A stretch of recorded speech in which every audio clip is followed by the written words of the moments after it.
Hi, in this video I want to show you which programs on your Windows 10 or Windows 11 were installed without your knowledge.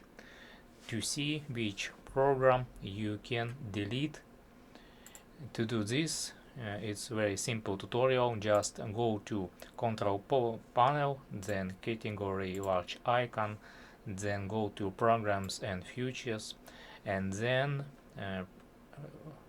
on this place right click More and find installed on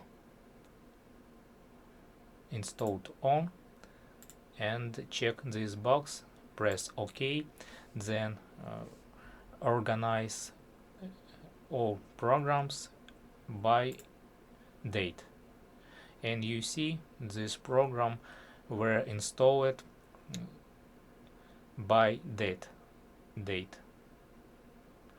And if you see something